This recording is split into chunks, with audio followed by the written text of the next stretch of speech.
China में बहुत ही welcoming environment है फॉर दी बिजनेस पीपल।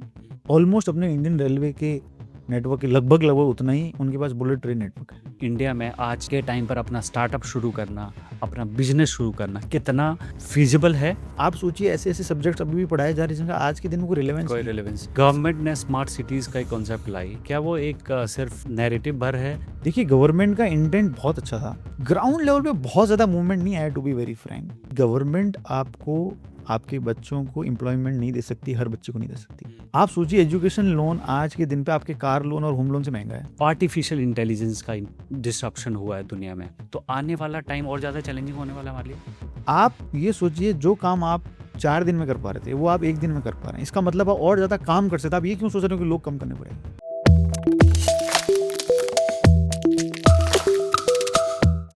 सुख सागर, आप खूब ट्रेवल करते हैं और इसमें चाइना भी आप खूब जाते हैं। और जहाँ भी इंडिया की प्रोग्रेस की बात होती है, किन पैरामीटर्स पे हम आगे बढ़ रहे हैं, किन पे पिछड़ रहे हैं, उसमें हमारा डायरेक्ट कंपैरिजन जो है चाइना से होता है।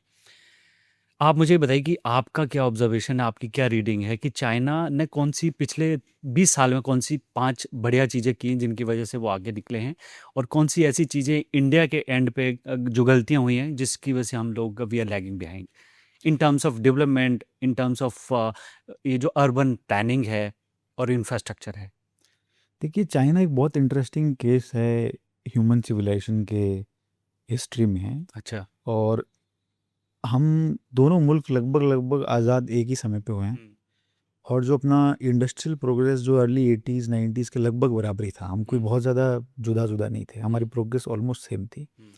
बट जो डिटूर हुआ वो 2001 में जब चाइना ने वर्ल्ड ट्रेड ऑर्गेनाइजेशन को ज्वाइन किया, उसके बाद से जो उन्होंने रिफॉर्म्स किए, अपनी इंडस्ट्री को अपनी इकॉनमी को ओपन अप किया, और जिस तरह का माइलेज उन्होंने गेन किया वो बहुत फिनोमिनल है।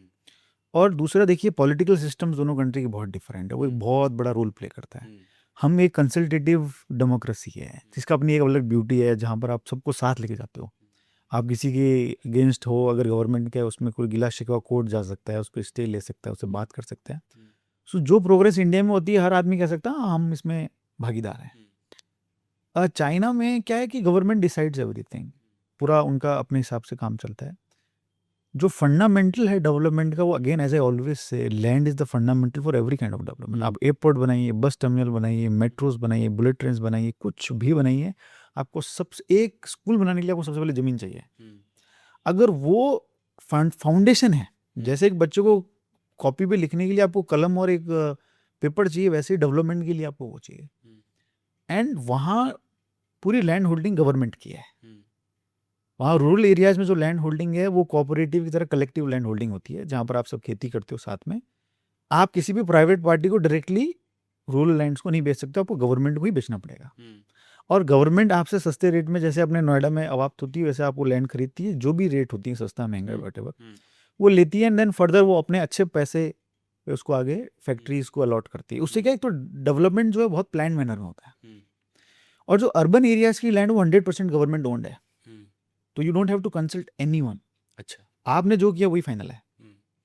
उसमें भी आपको लीज पे मिलती है। जैसे घर हैं, वो हाउसिंग प्रोजेक्ट्स होते हैं, उनको 70-80 साल की लीज पे दिया जाता है। आपकी जो फैक्ट्रीज है उनको लगभग 50-60 साल एज है, और कमर्शियल्स वगैरह हैं उनको 40 साल। इस तरह वो रिन्यू होती है लीज, बट वो government has the ultimate authority. उससे क्या होता है कि जो आपका इंफ्रास्ट्रक्चर है वो हैम्पर नहीं होता है, आपको बहुत ज़्यादा हाँ जी ना जी नहीं करना पड़ता है किसी के उसमें, वो डेवलप रैपिडली होता है। That is one thing. Another thing is that देखिए टैक्सेशन अपना इंडिया और चाइना में बहुत ज़्यादा फ़र्क नहीं है, लगभग लगभग अपना लोगों का इनकम टैक्स वही है। अपने भी यहाँ कैपिटल गेन्स अपने, खैर अभी गवर्नमेंट ने 12.5% कर दिया, वहाँ 20% के लगभग है। ऑलमोस्ट सेम ही टैक्सेशन मॉडल है, कोई बहुत ज़्यादा ज़मीन आसमान का फ़र्क नहीं है। बट सबसे बड़ा जो फ़र्क है कि गवर्नमेंट एक फैसिलिटेटर का काम करती है, आपको मौका देती है। एक उद्योगपति को, एक बिजनेस ओनर को गवर्नमेंट से ग्रांट से ज़्यादा सपोर्ट चाहिए। उनको एक हैंड होल्डिंग चाहिए कि आप हमारे साथ रहिए, आप अप्रूवल्स को थोड़ा सरल कीजिए। कोई भी इंडस्ट्री ये नहीं कह रही है कि आप अप्रूवल्स जो 25 है या 50 है हटा दीजिए, वो कह रहा आप रखिए, बट उसका कोई टाइम तो होना चाहिए ना कि इतने दिनों में मिलेगा। There has to be some time, हाँ, जिसको आप गेस्टिमेट तो कर सकें इतने साल में आ जाएगा। आप ये सोचिए कि टाटा प्लांट वेस्ट बंगाल से शिफ्ट हुआ, आप सोचिए कितने बड़े इशू हुए थे, कितने लेवल पर, क्या इमेज उससे क्रिएट होती है। एंड इवेंचुअली दूसरे स्टेट में जाके उन्होंने एस्टेब्लिश किया। एक स्टेट गवर्नमेंट की पॉलिसी दूसरे स्टेट गवर्नमेंट से कितनी फर्क है। अच्छा, बाहर आप जब दूसरे मुल्क से कोई कंपनी आके आपके मुल्क में इन्वेस्ट करती है, उसके लिए तो इंडिया एक ही है ना। आप समझते हैं अलग देश है, अलग डिस्ट्रिक्ट है, तो उनके दिमाग में इमेज क्या जाती है। चाइना में बहुत ही वेलकमिंग एनवायरनमेंट है for the business people. However जो आईटी से रिलेटेड है, जो इंफॉर्मेशन टेक्नोलॉजी से रिलेटेड है, काफ़ी स्ट्रिक्ट प्रोविजंस हैं। फॉरेन ऐप्स को उतना ज़्यादा वो नहीं है। वो उसका रीज़न एक ये है, जो बाकी ऑब्वियस रीज़न तो आप सबको पता है, लेकिन मेन रीज़न ये है कि वो चाहते हैं कि उनका डेटा उनकी कंट्री में रहे। जो अपनी इंडिया ने भी अभी डेटा लॉस चेंज किए हैं कि हमारे सिटीजन्स का डेटा हमारी कंट्री में रहना चाहिए। वो जो बहुत पहले से कर रहे हैं, जिन्होंने कॉम्प्लाई नहीं किया उनको उन्होंने वहाँ अपना बिजनेस स्टेब्लिश नहीं करने दिया। तो इससे क्या होता है, लोकल जो कंपनीज उनको बहुत बढ़ावा मिलता है, उनको एक माहौल मिलता है, उनको एक बहुत अच्छा लेवल पे काम करने का मिलता है। The second thing is that कि जो चाइना ने बहुत अच्छी करी वो ये कि इन्होंने अपनी इंडस्ट्री को मैन्युफैक्चरिंग और एक्सपोर्ट ओरिएंटेड बनाई। अच्छा। आप ये चीज़ देखिए कि अपना आज majority of the economy service sector reliant, हम सर्विस ड्रिवन इकोनॉमी है। देखिए, जो आपने बात की कि 20 साल का फ़र्क है, जो लगभग सही बात है। आज आप एक चीज़ मान के चलिए कि हम करीब करीब $4 ट्रिलियन की इकोनॉमी है, ठीक है। और अपन जो अभी जो ग्रोथ रेट है उस कोई 7% है, कोई 6.5 कहता है, कोई 6.25 कहता है। आप 6 से 7, 8, 7.5 मान सकते हैं, डिपेंडिंग ऑन कि आप किस डेटा को रेफर करते हैं। चाइना आपसे 1.5 से 2% पीछे ग्रो कर रहा है, और 5 से 6% ग्लोबली एक्सेप्टेबल एक ग्रोथ रेट है चाइना की। चाइनीज़ इकॉनमी आज $19 ट्रिलियन पे है, और इन्हीं $19 ट्रिलियन की इकोनॉमी हमें बनने में इसी रेट से अगर अपन चलते रहे, इसी रेट को भी मेंटेन करते हैं, तो करीब करीब आप ये मान लीजिए 2047-48 जब अपने भारत को आज़ादी के 100 साल हो जाएंगे, तो अपन भी 19 ट्रिलियन के लगभग पहुंच जाएंगे, गिवन एट द फैक्ट कि जो आज हालात हैं वैसे हम प्रोग्रेस करें, वैसे ही बिजनेस एनवायरनमेंट इंप्रूव होता हो, वैसे ही कैपिटल फ्लो चलता हो, और वैसे ही गवर्नमेंट सपोर्टिव रहे हमेशा। तो हम $19 ट्रिलियन की इकोनॉमी आज से 20 साल बाद बराबर लगभग 20-21 साल बाद हम बन जाएंगे। अब उससे आप ये सोचिए कि एक बहुत बड़ा केस स्टडी है चाइनीज़ बुलेट ट्रेन प्रोजेक्ट्स का, हाई स्पीड रेलवे इसको कहते हैं, HSR। 2008 में जैसे आज अहमदाबाद दिल्ली मुंबई और अहमदाबाद के बीच में जो बुलेट ट्रेन 500 लगभग किलोमीटर का चल रहा है, वैसे ही प्रोजेक्ट शुरू हुआ था। और उन्होंने कहा कि हम लगभग अपने जितनी भी मेजर सिटीज़ हैं उनको कनेक्ट करेंगे। आज 50,000 किलोमीटर से भी ज़्यादा, ऑलमोस्ट अपने इंडियन रेलवे के नेटवर्क के लगभग उतना ही उनके पास बुलेट ट्रेन नेटवर्क है। 20 साल के अंदर 2008 में उन्होंने लॉन्च किया, अभी 2028 भी नहीं हुआ है, और उन्होंने इतना बड़ा नेटवर्क क्रिएट किया, क्रेजी स्पीड। अब इसमें क्या, अपने इंडिया में कई चीज़ों में क्या है, आज आप देखिए कि 3 स्टेट से अपना बुलेट ट्रेन प्रोजेक्ट गुजर रहा है। एक गवर्नमेंट दूसरे स्टेट में थी, उन्होंने कई साल तक उनको कहा कि ऐसा नहीं होना चाहिए, वैसा होना चाहिए अलाइनमेंट, तो गुजरात स्टेट ने अपना काम चालू रखा, बाकी स्टेट में फिर वापस गवर्नमेंट आई, फिर शुरू हुआ। नेशनल इंपॉर्टेंस का प्रोजेक्ट है, डायरेक्ट पीएमओ से ऑब्जर्व होता है, उसका मॉनिटरिंग होती है। उसके बाद भी आप सोचिए कि 2 से 3 बार डेडलाइंस रिवाइज हो चुकी हैं। अगर हम 5-6 साल में 500 किलोमीटर बना रहे हैं, तो आप उस हिसाब से तो 20 साल में 1000-2000 किलोमीटर, 2500 किलोमीटर हो।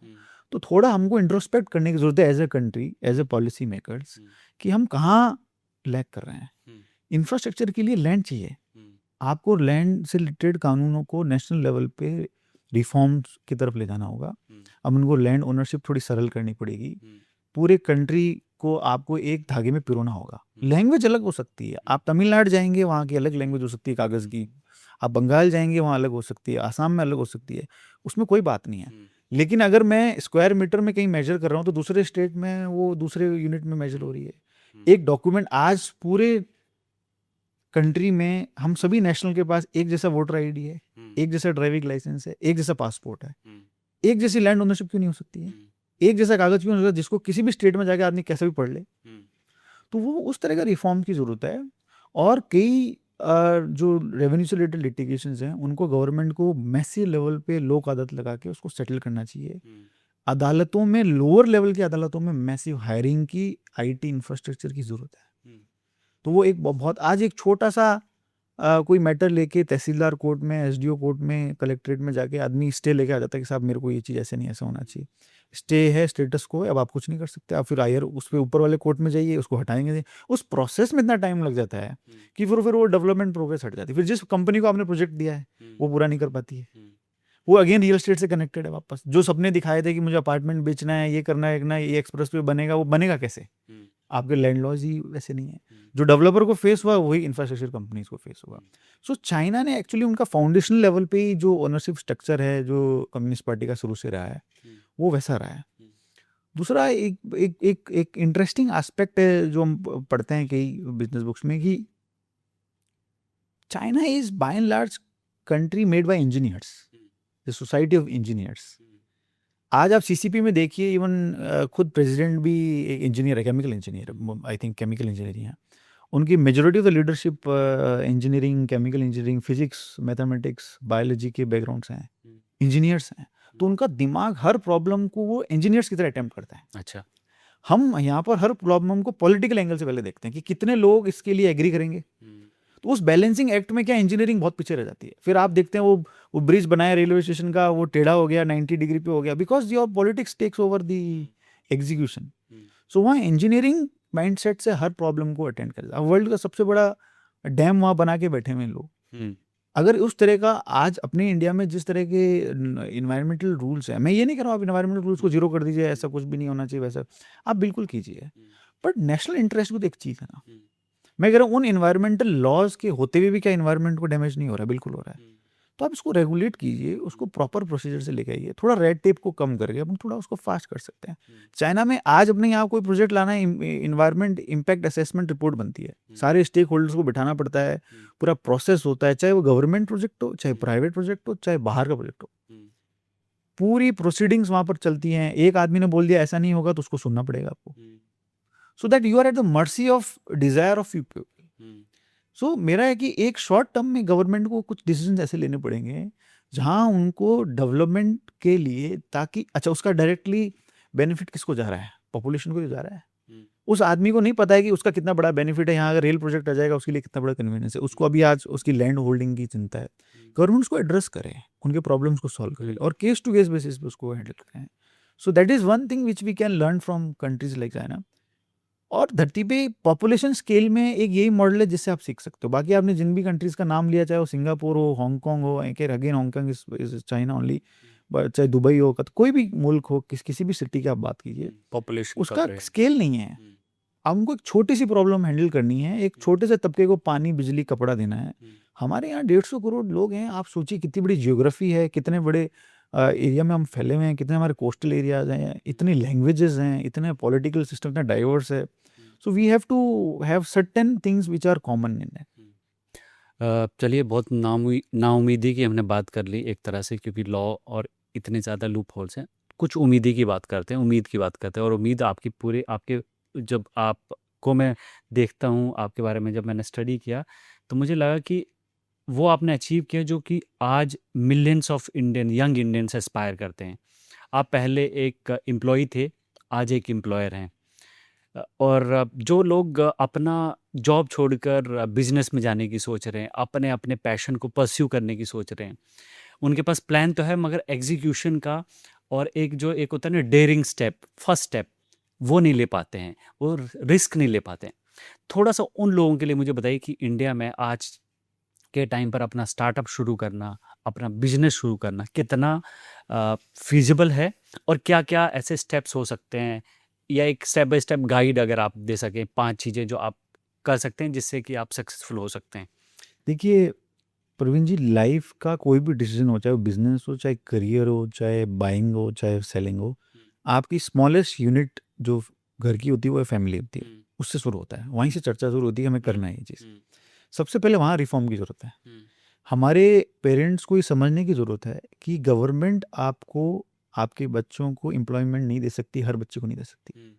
आप सारे स्टेट गवर्नमेंट्स को मिला के, सारे सेंट्रल गवर्नमेंट एंटिटीज को मिला के पूरी पॉपुलेशन का 1% 2% लोगों को एम्प्लॉय कर सकती है गवर्नमेंट, दैट्स ऑल। उसी के लिए सारी मारामारी है। फिर 98% लोग क्या करेंगे? Private sector, agriculture, entrepreneurship. आज यदि उस घर में कन्वर्सेशन ही नहीं होगा बिजनेस रिलेटेड, रिस्क लेना उनको अलाउ ही नहीं करोगे, वो बच्चा कैसे करेगा?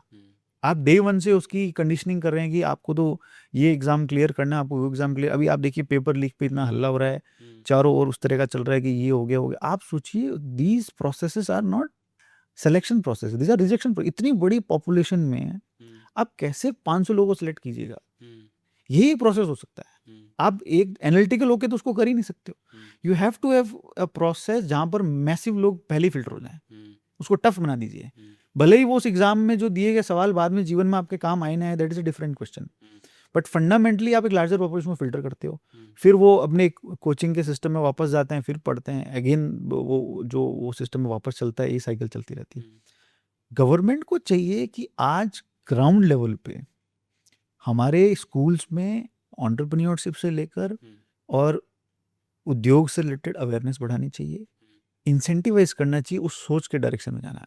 स्कूल लेवल से सिलेबस का पार्ट बनाना चाहिए, उसको इंटरेस्टिंग सब्जेक्ट बनाना चाहिए। तो जो फाउंडेशन लेवल पे जब आप आदमी रिस्क लेना रेडी हो जाएगा तो वो रिस्क लेगा, आगे बढ़ेगा। आपको एग्जांपल देता हूँ, आज अमेरिका में आप ये सोचिए कि majority of the manufacturing China से होकर आती है या बाकी मुल्कों से सामान आप बेचते हैं।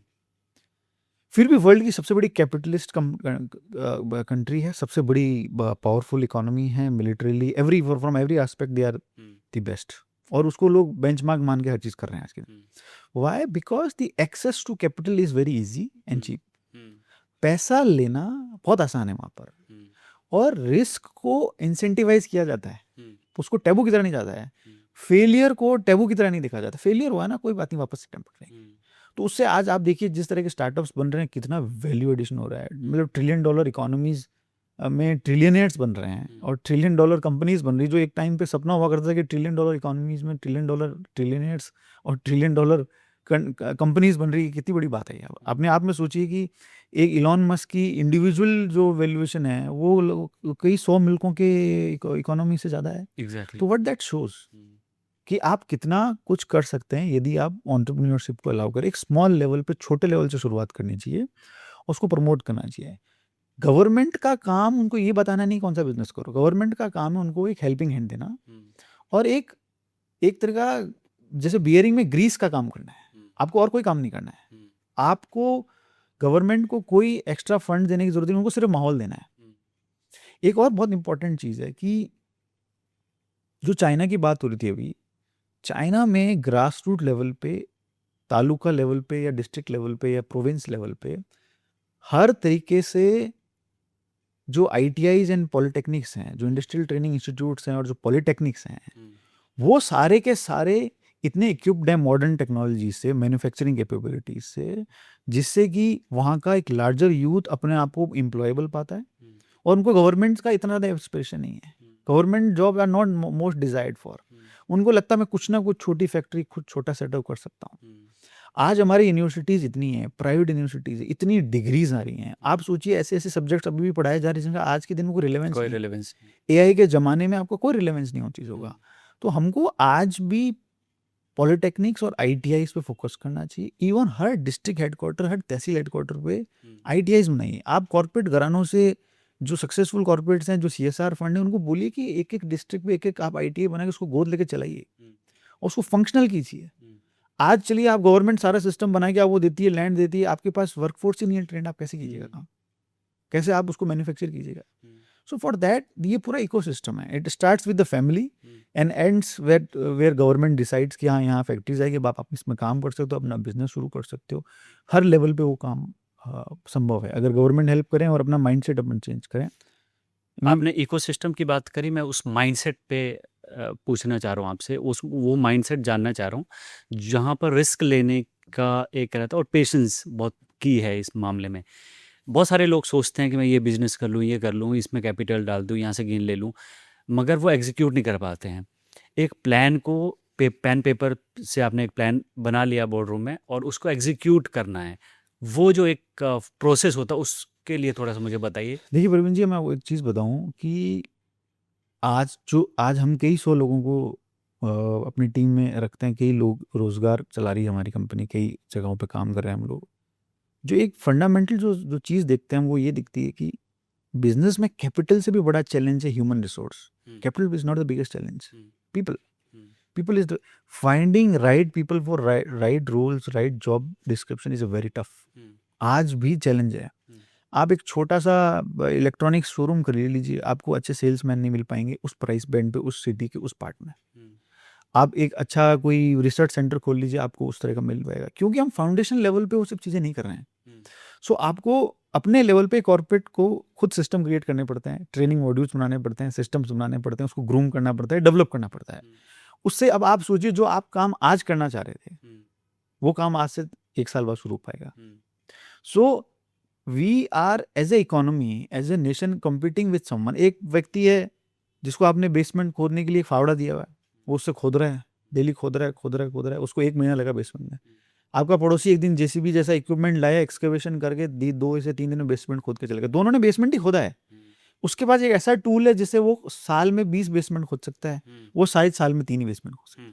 सो that tool we have to understand is the skill set. We have to upskill our people, we have to skill our youth, we have to change. उनको जब होप लगेगी ये पॉसिबल है. आप सोचिए, आप एक कोचिंग सेंटर में जाके 5,000 बच्चों में से कहेंगे कल से आप 3,000 इस काम में लग जाओगे, तो किस काम में लगे आप बताइए. मैं किस काम में लगूँ कि मुझे कल से तनख्वाह मिलनी शुरू हो जाएगी, मैं किस काम को करूँ. सो एक होप भी तो नजर आनी चाहिए. So it's a whole ecosystem. It starts. Indian entrepreneurship की सबसे बड़ा हर्डल क्या है? स्किल सेट है या फिर वो अप्रोच है? देखिए, मेरे नज़रिए से तो स्किल सेट है, सेकंड नंबर पे कैपिटल है, एक्सेस टू चीप कैपिटल. आज हमारे मुल्क में जो जिस इंटरेस्ट रेट पे बिजनेस लोन्स मिलते हैं, आप सोचिए एजुकेशन लोन आज के दिन पे आपके कार लोन और होम लोन से महंगा है. Exactly. आप सोचिए कि इससे मैसेज क्या जा रहा है कि what is more important to you. आज एक बिजनेस लोन है, आपको 15% 18% में मिल रहा है. सो कैसे आप उस चीज़ को कीजिएगा.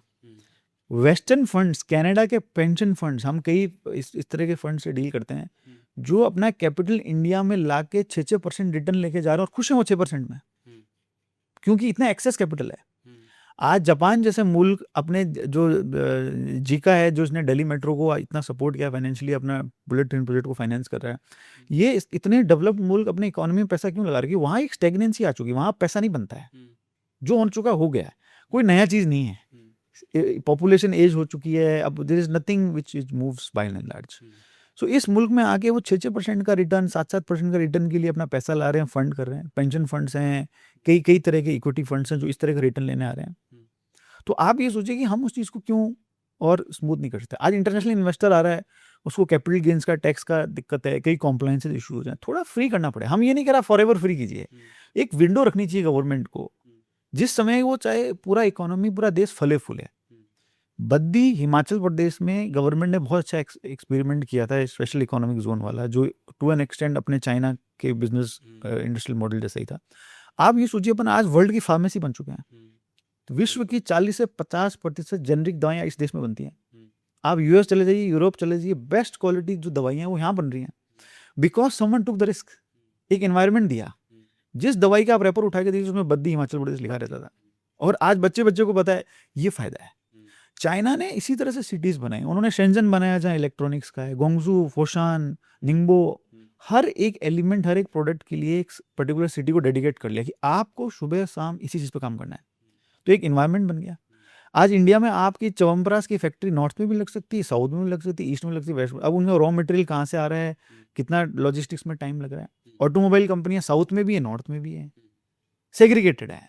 बारिंग फ्यू थिंग्स लाइक जैसे टेक्सटाइल के लिए अपने गुजरात के पर्टिकुलर सेक्टर्स सिटीज़ हैं जो कंसंट्रेटेड हैं. But by and large government को एक लार्ज लेवल पे मुहिम छेड़ के अपने को इंडस्ट्रियल क्लस्टर्स को डेवलप करना पड़ेगा, लोगों को अपस्किल करने के लिए आईटीआईज और पॉलिटेक्निक्स खोलने पड़े. अभी भी मैं आपको हार्वर्ड, स्टैनफोर्ड और ऑक्सफोर्ड ऐसी कोई बात नहीं कर रहा हूँ, आप ये यूनिवर्सिटी लाइए, इसका कोई फायदा नहीं है, बिकॉज वो लार्जर पॉपुलेशन को नहीं एम्प्लॉय कर सकते.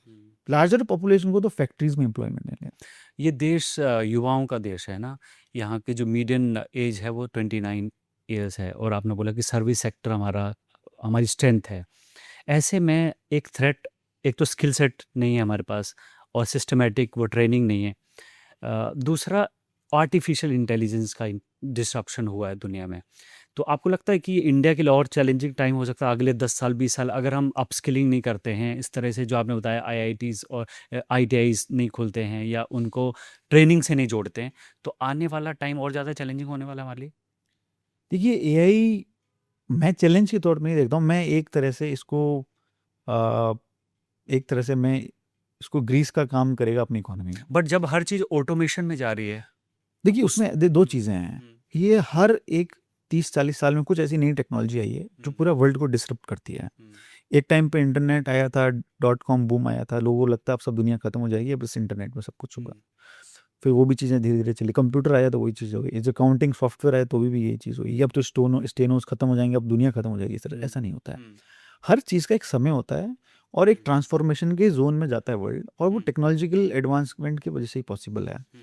मुझे लगता है कि अपने को इसको थ्रेट की बजाय एक एक एनहेंसमेंट टूल की तरह देखना चाहिए। आप ये सोचिए, जो काम आप 4 दिन में कर पा रहे थे वो आप 1 दिन में कर पा रहे हैं, इसका मतलब आप और ज़्यादा काम कर सकते हैं। आप ये क्यों सोच रहे हो कि लोग कम करने पड़ेंगे? आप काम और लीजिए ना। Why you have to remove the people? You just add more work. This is the way you see things, no? You have to see it positively. कि आप जहाँ एक सॉफ्टवेयर डेवलपमेंट में आप 50 लोगों की टीम लगती थी, आज 10 की लग रही है। एक सॉफ्टवेयर बना रहे थे, आज आप 50 सॉफ्टवेयर बनाइए। Who's stopping you? दूसरा, एआई इंफ्रा अभी भी वेस्टर्न ड्रिवन है, वेस्टर्न कंपनीज उसको डेवलप कर रही है, और हम एक यूज़र हैं, हम कंज्यूमर की तरह काम कर रहे हैं। थोड़ा हमें वहाँ पर भी जाके डेवलपमेंट पे जाना चाहिए। हमारे जो एस्टेब्लिश्ड आईटी सॉफ्टवेयर कंपनीज हैं उनको इन्वेस्ट करना चाहिए। बहुत ही कैपिटल इंटेंसिव बिजनेस मॉडल है, आपको billions and billions of dollars पैसा चाहिए एक एआई मॉडल को इस्टेब्लिश करने में, उनको टेस्ट करने में, उसको डिप्लॉय करने में।